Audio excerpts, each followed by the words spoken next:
جب لوگ تراویح پڑھیں گے تو عادت نہیں ہے رات میں جاگنے کی، اور امام صاحب حافظ صاحب جب لمبی قرأت کریں گے، پورا قرآن ان کو پڑھنا ہے بھائی، سنانا ہے، تو یہاں وہ یعلمون اور تعلمون کے علاوہ کچھ سمجھ میں نہیں آئے گا. آپ پڑھیں گے ایسے پڑھیں گے، اور وہ پڑھ رہے ہیں سورہ فاتحہ تک تو گاڑی سے ہی چلتی ہے. اہدنا الصراط المستقیم صراط الذین انعمت علیہم غیر المغضوب علیہم ولا الضالین. آمین. ہو گیا. اب یہاں تک تو گاڑی سے ہی چلتی ہے حافظ کی. اس کے بعد الف لام میم، اب راجدھانی ایکسپریس ہوئی یہاں سے. ذالک الکتاب لا ریب فیہ ھدی للمتقین الذین یؤمنون بالغیب ویقیمون الصلاۃ ومما رزقناہم ینفقون. آخری والا جملہ سمجھ میں آتا ہے کیونکہ اس کو بیچارے کو 2 پارے پڑھنا ہے، 26 تاریخ کو 27 تاریخ کو، اور کہیں 10 دن میں ختم کرنا ہوگا تو اور کبھی کبھی تو ایک ہی رات میں کہیں ختم کرنا پڑتا ہے. آفس والے لوگ ہیں بیچارے، انہوں نے کرائے کا ایک ٹٹو بلایا، ایک ہی رات میں پڑھتے. ہم لوگ 29 دن 30 دن نہیں پڑھ پائیں گے. اب وہ جس کو ایک ہی رات میں ختم کرنا ہو اس کی سپیڈ کیا ہوگی؟ جس کو 29 دن میں ختم کرنا ہے وہ تو یہ ہے ینفقون یعلمون تعلمون، اور جس کو ایک ہی دن میں ختم کرنا ہے اس کا حل کیا ہوگا؟ سمع اللہ اکبر، سمع اللہ، یہ چل رہی ہوتی راجدھانی ایکسپریس. اور یہاں پر کچھ لوگ ہوں گے جو ایسے نیت باندھے ہوں گے، اب سو رہے ہوں گے، پھر ہاتھ باندھ لیں گے، کیونکہ یہاں بوجھ پڑتا ہے، ایکسرسائز ہے یہ ہاتھ کی. بہت سے لوگ یہاں باندھیں گے وہ ہاتھ گر ہی نہیں سکتا. نوٹ کر لو، ہاتھ نہیں گرے گا. اللہ اکبر الحمدللہ رب العالمین، گردن جھکے گی ان کی، ہاتھ نہیں چھوٹ سکتا کیونکہ پازیٹیو ریزز نہیں یہ ہوگا، لیکن ہاتھ نہیں چھوٹے گا. کیوں؟ کیونکہ یہاں وزن نہیں، ایکسرسائز نہیں ہے. ہاتھ ہردیا نمہ. ہے ارجن جب ایشور کی پوجا کرنے کے لیے کھڑے ہو تو اپنے دونوں ہاتھوں کو ہردے سینے پر رکھ لو. لگتا ہے کرشن جی بھی اہل حدیث تھے، ایسا محسوس ہو رہا ہے. سینے پہ رکھ لو. ہندو بھائی ہمیشہ یاد رکھیے سینے ہی پہ ہاتھ رکھتے ہیں کہ نہیں رکھتے؟ پوجا کرتے تو ایسے رکھتے ہیں، ہم لوگ ایسے رکھتے ہیں، لیکن رکھیں گے سینے پر. کیوں؟ ان کے دھرم میں بھی لکھا ہے ہردیا، سینے پر، کیونکہ بھکتی پوجا دل سے ہوتی ہے. کوئی بھی پوجا پیٹ سے نہیں ہوتی. اب پیٹ کے لیے لوگ کرنے لگے ہیں وہ الگ بات ہے. اب پیٹ کے لیے کرنے لگے، پیٹ کے لیے تو جھاڑ پھونک بھی کرنے لگے. تمباکو والا پان کھایا ہوا ہے، بولی صاحب میرے بیٹے کو بخار آیا تو دم کر دوں مالک میں اٹھوں فلک میں شرما خلق پان بھی کھاتا جا رہا، صورتی والا تمباکو بھی، اور پھو پھو کرتا بھی جا رہا. تو پیٹ کے لیے اب عبادت ہو جائے وہ ایک الگ بات ہے، لیکن عبادت دل سے ہوتی ہے.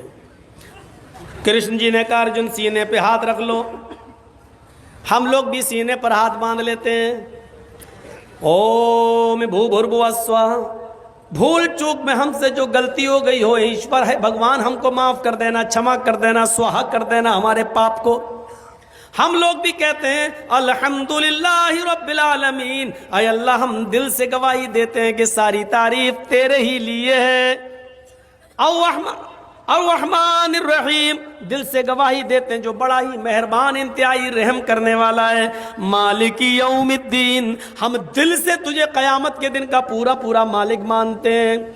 ایاک نعبد و ایاک نستعین. اے اللہ ہم دل سے اس بات کا اقرار کرتے ہیں کہ تیرے علاوہ ہم کسی کی عبادت نہیں کرتے اور تیرے علاوہ کسی سے ہم مدد طلب نہیں کرتے، تیری ہی عبادت کرتے ہیں اور مدد بھی تجھ سے طلب کرتے ہیں. اے اللہ اتنی لمبی چوڑی جو دل سے ہم نے تیری تعریف کی ہے، اس تعریف کے بعد میری چند باتیں سن لے. اہدنا الصراط المستقیم. اے اللہ ہم دل سے صراط مستقیم مانگ رہے ہیں. اے اللہ ہمیں 72 سڑکوں پہ چلنے سے بچا لے. اے اللہ ہمیں حنفی شافعی مالکی حنبلی شیعہ سنی ہونے سے بچا لے. اے اللہ جو سیدھا راستہ ہو تیرا، تیرے حبیب کا، تیرا تیرے نبی کا، اے اللہ مجھے اسی صراط مستقیم پر چلنے کی توفیق عطا فرما. فرقے کتنے ہیں؟ 72. اللہ کے نبی نے کہا میری امت میں 73 ہوں گے. بنی اسرائیل میں تھے 72، میری امت میں کتنے ہوں گے؟ 73. لیکن ان میں بڑے بڑے فرقے جانتے ہو کون سے ہیں؟ 4. حنفی، شافعی، مالکی، حنبلی. اور آپ تعجب کریں گے، ابن ماجہ کی روایت پڑھیے، اللہ کے رسول نے یہ تو کہا کہ میری امت میں 72، بنی اسرائیل میں 72 تھے، میری امت میں 73 ہوں گے، لیکن جب آپ نے صحابہ کو سمجھایا تو ایک سیدھی لائن کھینچ کر صرف 4 لکیریں کھینچی، 2 ادھر اور 2 ادھر. بہت بڑا اشارہ تھا یہ نبی اکرم کا.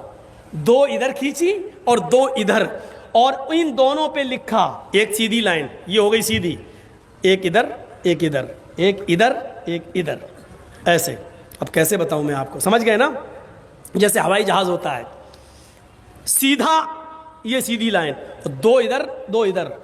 ان چاروں لائن پر اللہ کے نبی نے کیا لکھا؟ ھذا سبیل الشیطان، ھذا سبیل الشیطان، ھذا سبیل الشیطان، ھذا سبیل الشیطان. اور سیدھی جو لائن کھینچی اس پر لکھا ھذا صراط مستقیم، یہ سیدھا راستہ ہے، یہ میرا اور میرے صحابہ کا راستہ ہے. یہ دائیں بائیں، یہ 4 سڑکیں جو ہم نے بنائی ہیں، یہ سب شیطانی راستے ہیں.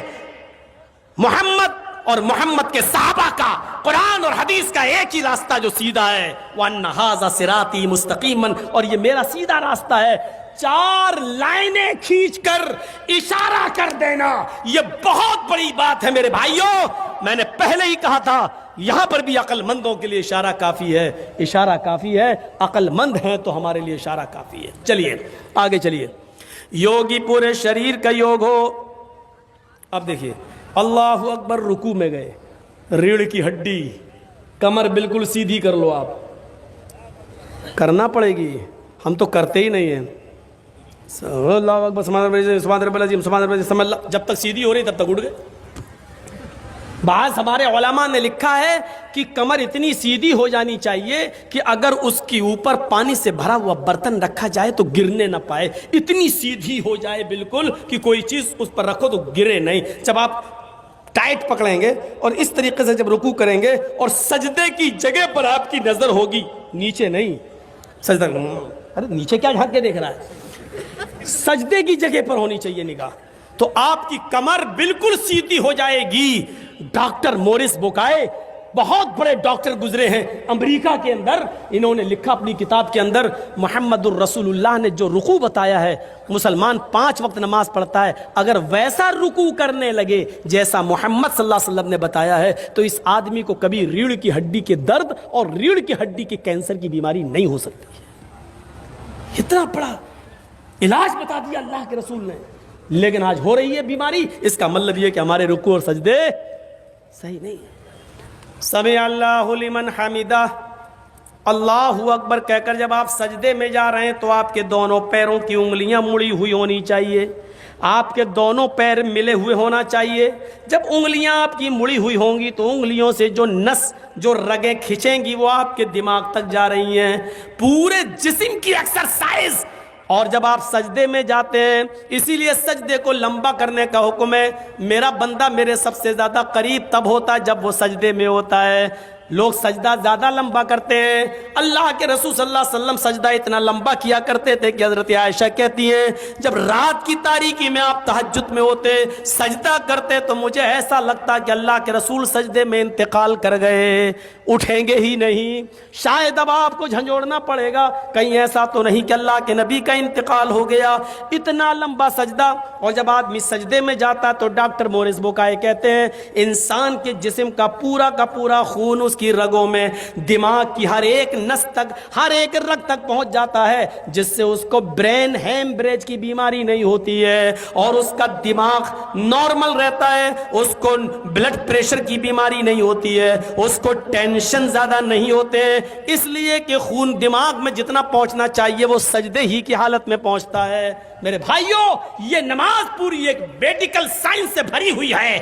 ہم نے ایک بابا رام دیو کا ایک یوگ دیکھ رہا تھا میں، یوگ، اس میں بابا رام دیو نے باقاعدہ اس بات کا اقرار کیا. میں ٹی وی یوٹیوب چینل لوگوں کے سامنے بول رہا ہوں، ریکارڈ ہو رہا ہے. بابا رام دیو نے اس بات کا اقرار کیا تھا کہ نماز سے بڑا یوگ کوئی ہے ہی نہیں، نماز سب سے بڑا یوگ ہے. اگر کوئی نماز پڑھنے لگے تو اس کو اس یوگ کی ضرورت ہی نہیں جو ہم سکھا رہے ہیں. نماز پورا ارے جس کی شروعات یوگی سے ہوئی ہو، اس سے بڑا یوگ کیا ہو سکتا ہے؟ یوگی پورے شریر کا یوگ کرنے والے بن جاؤ، تب تمہاری پوجا ہو۔